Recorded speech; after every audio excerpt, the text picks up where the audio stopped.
Shalom, Anda di renungan singkat saya Pastor Walden. Dikisahkan pada zaman dulu ada seorang guru yang sangat bijaksana. Dan kebijaksanaannya ini sangat tersohor, terkenal di mana-mana. Apapun pertanyaan yang diajukan kepadanya bisa dijawab dengan sangat baik dan setiap kasus yang dibawa kepadanya pasti terselesaikan dengan sempurna. Hikmat sang guru ini mengundang penasaran salah seorang muridnya, sehingga satu kali sang murid ini datang bawa satu pertanyaan untuk ngetes gurunya. Jadi murid ini menangkap seekor anak burung kecil dan kemudian dia menggenggam anak burung itu. Dia menanyakan dua pertanyaan kepada sang guru. Dia bertanya yang pertama, "Guru, apakah anak burung yang ada di tangan saya ini masih hidup atau sudah mati?" Nah, ketika gurunya berkata bahwa burung itu masih hidup, maka dia akan mencekik anak burung itu dan dia membuka tangannya dan anak burung itu sudah mati. Gurunya salah menjawab. Kalau misalnya gurunya berkata bahwa burung itu sudah mati, maka kemudian dia akan membuka tangannya dan burung itu ternyata masih hidup. Gurunya salah menjawab. Dan kemudian dia menanyakan hal itu kepada gurunya. Apa yang dilakukan oleh sang guru? Dia tahu bahwa ini pertanyaan jebakan. Lalu guru ini berdiam diri dan kemudian dia menjawab muridnya, "Anak muda, hidup dan mati burung itu sepenuhnya ada di tanganmu. Kalau engkau menghendaki dia hidup, maka dia hidup. Kalau engkau menghendaki dia mati, maka dia mati." Dan sekali lagi sang murid angkat topi, angkat dua jempol, mengakui gurunya hebat. Bukankah hidup ini adalah sebuah pilihan? Dan kalau kita bisa memilih, maka setiap kita, termasuk saya dan Anda semuanya, akan memilih hidup berbahagia. Karena untuk hidup berbahagia, setiap orang mau melakukan apa saja. Bayar harganya seberapapun. Kalau masih bisa, kita akan bayar harganya, asalkan saya, kita, dan keluarga kita berbahagia. Ada satu rahasia kebahagiaan yang kita bisa pilih. Dan ternyata kebahagiaan itu adalah sebuah pilihan kalau kita ada di dalam Tuhan. Tuhan Yesus berkata di dalam Matius pasal 5 ayat yang ketiga dalam rangkaian sabda bahagia atau khotbah di bukit, dikatakan, "Berbahagialah orang yang miskin di hadapan Allah, karena merekalah yang mempunyai kerajaan surga." Ini banyak menimbulkan pertanyaan dan bertahun-tahun orang menerjemahkan ayat ini dengan keliru. Mereka berpikir semakin miskin kita, semakin bahagia kita. Semakin miskin kita, semakin kita berkenan kepada Tuhan. Apakah seperti itu?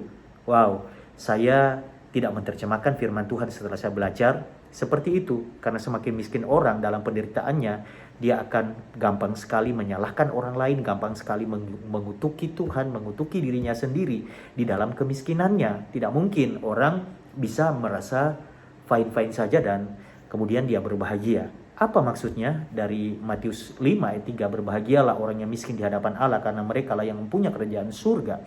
Kata miskin dari bahasa Yunani ptokos, artinya orang yang bergantung sepenuhnya hidupnya kepada sesuatu atau pribadi yang lain.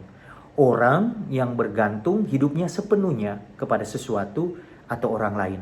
Jadi bukan tidak punya apa-apa, mungkin memiliki segalanya atau memiliki sesuatu, memiliki beberapa hal, tetapi orang itu betul-betul menggantungkan hidupnya kepada sesuatu atau kepada orang lain. Dan dalam hal ini Tuhan Yesus berkata, "Berbahagialah orang yang miskin di hadapan Tuhan, di hadapan Allah, karena mereka lah yang punya kerajaan surga." Adalah dalam konteks ketika kita memilih untuk menggantungkan hidup kita sepenuhnya kepada Tuhan, maka kita dikatakan berbahagia dan kita memiliki kerajaan surga. Luar biasa. Saya juga teringat satu ayat firman Tuhan tentang pilihan. Di dalam Yeremia pasal 17 ada dua ayat yang sangat keras sekali ya. Di sana kalau kita baca, yang pertama diberkatilah dan yang kedua terkutuklah. Kita mau pilih yang mana?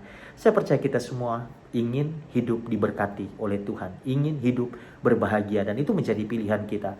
Yeremia 17 ayat 5 di sana dikatakan, "Terkutuklah orang yang mengandalkan manusia, yang mengandalkan kekuatannya sendiri, yang hatinya menjauh daripada Tuhan." Waduh, kalau kita memilih mengandalkan kekuatan sendiri, mengandalkan manusia, hati kita menjauh dari Tuhan, maka kita memilih kutuk yang terjadi dalam hidup kita. Jauh dari yang namanya kebahagiaan dan hidup diberkati. Tapi sebaliknya, Yeremia 17 ayat 7 dikatakan, "Berbahagialah orang yang mengandalkan Tuhan, yang menaruh harapannya kepada Tuhan."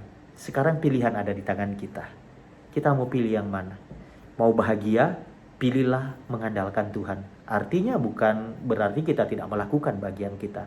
Justru ketika kita mengandalkan Tuhan, kita akan memaksimalkan bagian yang menjadi bagian kita. Apa yang dapat kita kerjakan sebaik-baiknya. Dan selebihnya, apa yang di luar kemampuan kita, jangkauan kita serahkan kepada Tuhan. Tetapi totally, seluruhnya kehidupan kita sandarkan kepada Tuhan. Tuhan yang menjadi andalan kita, dan kita katakan bahwa tidak ada satupun yang kita miliki sampai hari ini yang kita tidak menerimanya dari Tuhan. Semua yang ada pada kita menerima dari Tuhan, dan Tuhan menjadi sandaran hidup kita. Tuhan menjadi pengharapan kita. Tuhan yang selalu kita andalkan dalam kehidupan kita. Maka kita berbahagia. Jadilah orang yang miskin, bukan tidak memiliki apa-apa, tetapi menggantungkan hidup 100% kepada Tuhan. Di dalam segala perencanaan kita, di dalam segala apa yang kita kerjakan, mungkin spekulasi dagang, perhitungan-perhitungan dagang, atau apapun yang mau kita kerjakan, libatkan Tuhan, andalkan Tuhan. Maka diberkatilah orang yang mengandalkan Tuhan, yang menaruh harapannya pada Tuhan. Sebaliknya, ketika kita mengandalkan kekuatan kita sendiri, mengandalkan manusia, mengandalkan orang lain, dan seterusnya, mengandalkan apa yang ada pada kita, tidak ada jaminan, justru hidup dalam kutuk. Pilihlah hidup diberkati dengan hidup mengandalkan Tuhan. Saya tahu hari ini engkau punya sesuatu dalam hidupmu, karena perjuanganmu telah menghasilkan banyak hal. Tetapi tetap jadikan Tuhan yang utama, yang engkau andalkan. Maka engkau berbahagia, bukan tanpa tantangan. Ada masalah, ada tantangan yang engkau hadapi, tetapi bersama dengan Tuhan, kau cakap menanggung segala perkara. Kau berbahagia karena engkau telah memilih yang benar. Hidup dan mati kita dikuasai lidah, siapa suka menggemakannya, memakan buahnya. Perkatakan firman, aku mengandalkan engkau di dalam segalanya. Tuhan, ini ada rencana-rencana saya bawa kepadamu. Tuhan berkatilah, lalu melangkahlah bersama dengan Tuhan. Ketika kita memilih memperkatakan firman, ketika kita memilih mengandalkan Tuhan, ketika kita memilih menggantungkan hidup kita kepada Tuhan, maka kita menjadi orang yang berbahagia. Saya Pastor Walden, God bless you.